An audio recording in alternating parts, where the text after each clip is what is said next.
Swamiji, Namaste. We are daily doing havan with your guidance, but whether havan can be done during the days when any lady at home is on special times. My parents are suggesting not to do havan on these days. I want your guidance. My Acharyaji, Swami Ram Swarupji Yogacharya, beautifully writes in the website vedamandri.com. Yes, please, havan can be done in those circumstances of the lady. There is no day to break havan. What a beautiful answer. Next question, Swamiji, I had left wearing janayu. Janayu means the edge of pavit. After janayu sanskar in 1994, what should I do now? My Acharyaji answers, my blessings to you. Everybody should wear janayu and should do daily havan with Ved mantras, says Vedas. So after doing the havan, you may wear the janayu today. Next question, Namaste Yogacharya ji, Charan Sparsh. If energy can neither be created nor be destroyed but only can be transformed, what do you think is being transformed to account for the constant increase in the world population? Please clear through the Veda philosophy.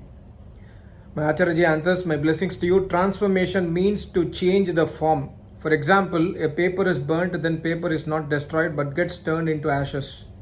As regards increase in population, the number of souls is constant and souls do not even change their forms, but soul is invisible. So when population is increasing, it means number of souls from the other yonis, that is the other species, are decreasing. That is, from the bodies of other living beings, unseen bacteria, insects, etc. The souls are decreasing. We only calculate the population of human beings but cannot calculate the population of other species. We can't even observe all of them because their reduction in numbers does not affect us. Suppose some bacteria from a drop of water, sky, etc. decrease in the number, then who knows about their reduction? Beautiful answer. Many people have this doubt that how the population is increasing. Excellent answer by Acharya. The next question is, I am confused. What constitutes bhakti? Please explain what all things are there in the bhakti according to the Vedas. For Vedas also say bhakti is essential, and according to Vedas we don't do idol worship. So what is meant by bhakti? I also got a question yesterday from YouTube. Please let us know what is bhakti yoga. My Acharya answers, Namaskar. According to Vedas, bhakti is bhaj sevayam. That is services towards Almighty God, parents, learned Acharya of Vedas, daily havan, listening Vedas, to follow the Vedas preach, such as practice of Ashtanga Yoga philosophy, etc. The said bhakti pleases the Almighty God, who nurses and protects us. I would advise you to study some of my books based on the eternal knowledge of Vedas to know the eternal truth or the eternal bhakti in detail. Yes, bhakti, that is services as mentioned above, are essential because it is for that very purpose that we are provided with the human body. Puja is a Sanskrit word, the meaning of which is adarman samman. That is giving respect, giving honor, etc. So eternal bhakti and eternal puja of Almighty God is to obey the preach of Almighty God mentioned in the Vedas, which is actually a real respect and honor to Almighty God. Next question. Nowadays electric havan kunds are available in the market in which the fire is lit through electricity. Is it fair to perform havan in such havan kunds? My Acharya answers, no please, it is not fair to perform havan in electric havan kund. In Vedas, God has stated to use woods only, please. Next question, Namaste Yogacharya ji. In Valmiki Ramayana epic, Ashtanga Yogi Hanumanji had studied the Vedas and did samadhi. Had he worshipped Rama, who was the king of Ayodhya? My Acharya answers, my blessings to you. Hanumanji was a brahmachari, a great warrior, learned of Vedas and Ashtanga Yoga. Since Hanumanji studied the Vedas, naturally he worshipped the formless, almighty, omnipresent God who creates, nurses and destroys the universe. Thereafter, he also served Sri Ram a lot and loved him very much. Next question, whether Samadhi Prapta Rishi can look into the past and see the life of any soul. For example, as explained by you in your CD of Ram Katha, that Valmiki ji saw the life of Sri Ram in Dhyana.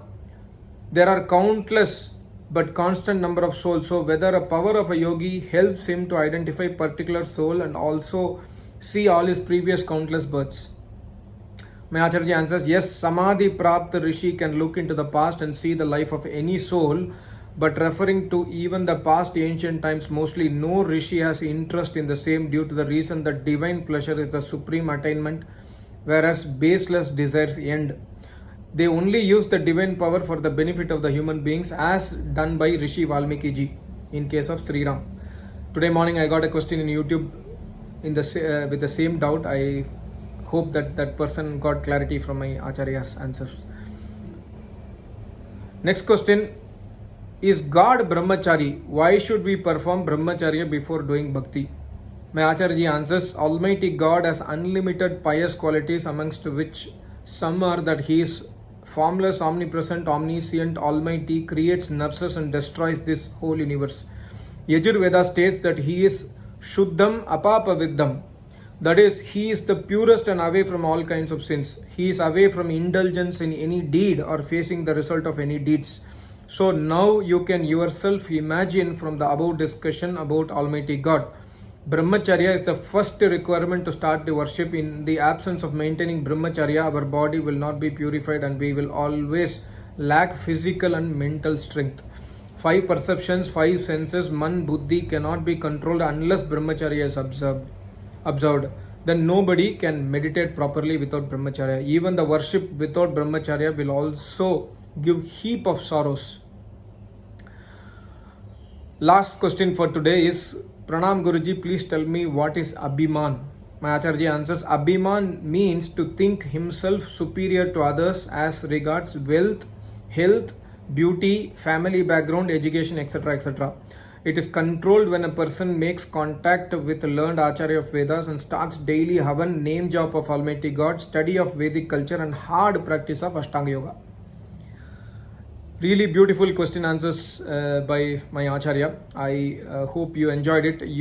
I have saved all the previous question answers. I've made more than 20 plus in English and also started making in Tamil. You can see in the playlist in my YouTube channel under Q&A by my Acharya. It will be very, very helpful for all of us. Most of our questions are answered by my Acharya. Thank you so much. Namaste. Om.